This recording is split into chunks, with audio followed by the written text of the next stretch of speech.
today I'm moving to the concept clean thoughts. Our thought life is very important. The greatest battles we fight in life are in our minds, in our ideas, in the things that control the way we think. The battle is in the mind. Somebody wants to control your mind and change your priorities and your morality and your standards, and you have to fight it.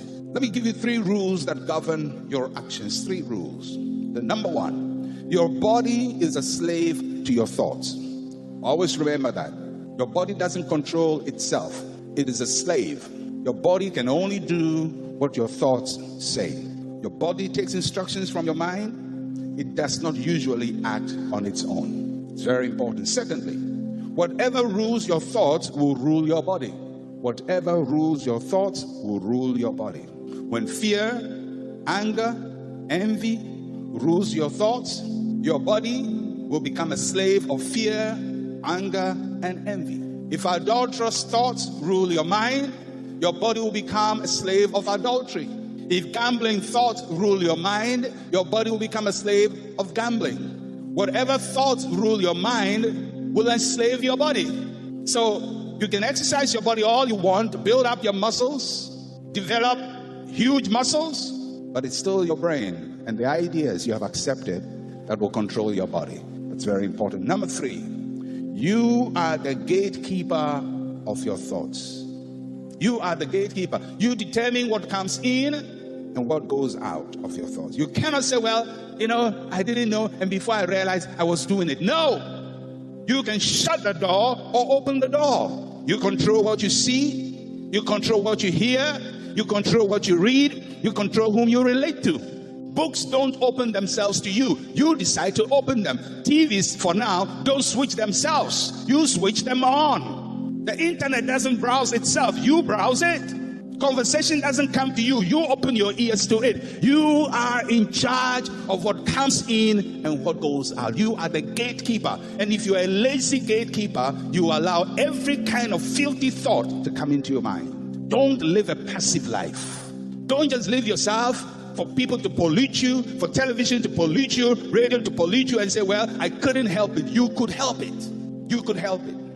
If you couldn't help it, you wouldn't be alive today. Haven't there been times, and it's happened to me, you're standing by the roadside, and a thought just comes to you. Put your leg out and let the car walk on it and see how it will be like. How many of you have ever obeyed that?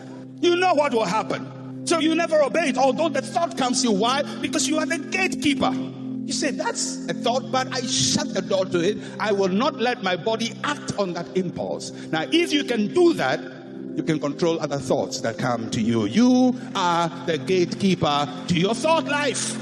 You are the gatekeeper. There are times I stand on top of a building and something says, just throw yourself and see whether you will survive. And I say, this you will never find out. It's an experiment you will never find a solution to. You will never find the result, because by the time the results registers, you are gone. I shut the door to that. If you can shut the door to that, you can shut the door to every other thought, to adultery, to murder, to everything. For us to live clean lives, we must have clean thoughts. For us to have clean thoughts, we have to control the things that come in and leave our mind. Let's look at the relationship between our thoughts and our actions. If I'm thinking, for example, of stealing, no law can judge me or prosecute me, because I'm thinking it and they can't even know what I'm thinking. So you could be judged only for what you have done, a physical act. So man judges only what they see, but God looks to the inward. God judges your motives.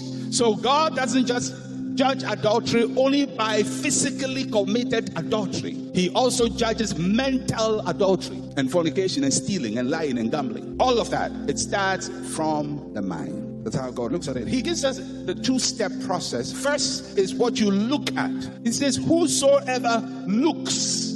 So how does the temptation start? Looking. That word look in the original language is a present tense, but it's present continuous. So it's not taking a glance. It's not just something flashed before your eyes, but it is looking and continuing to look. All right? So if, for example, there are things you can't stop looking. I mean, you can't stop yourself from things flashing in front of you. You're going, maybe you're just traveling, you see a billboard, and they're advertising, I know it doesn't happen, but just hypothetically, they're advertising a naked body. Now, if you're driving your car and you see it, you've looked, glancing. And maybe when you look first, shock will make you look again. Is that true? Then you go. You can't help that. But when you look, shock makes you look. Then desire makes you look. This thing is not bad, oh. At that time, you have gone to looking. Present continuous. So whoever looks at a woman, and women, you are not free. At a man also. It works both ways. Whoever looks in a continuous form engages their minds. Now this looking can be when the person is present before you physically, or when the person is before you mentally. Because many of the times the looking we do is not a physical looking, it's a mental looking. So the person is not physically in front of you, but you are looking in your head. It also includes looking at images, pictures, films, movies, still pictures, all of that. You can, sometimes you're looking through a magazine, but you see some image. Wow, how did I come to this magazine? You look at it again. Is it true? You are allowed. First, you didn't know. Second, shock to verify. Fine. After shock to verify, move on. So you don't stay there and say, hey, there are beautiful things in this world. Oh. At that time, you are headed towards adultery because you are engaging your thoughts on what you are seeing. So it can be either a picture, it can be a movie, it can be something you look at physically, something you look at mentally. The word look also includes not just looking, but hearing, smelling, feeling. Somebody touches you in a certain way you didn't know. Now, at that time, if their hand comes again, you have to hit the hand. Now, if you don't hit and the hand comes and say, I don't like that, stop it. You are headed towards trouble. For us to live clean lives, we must have clean thoughts. For us to have clean thoughts, we have to control the things that come in and leave our mind.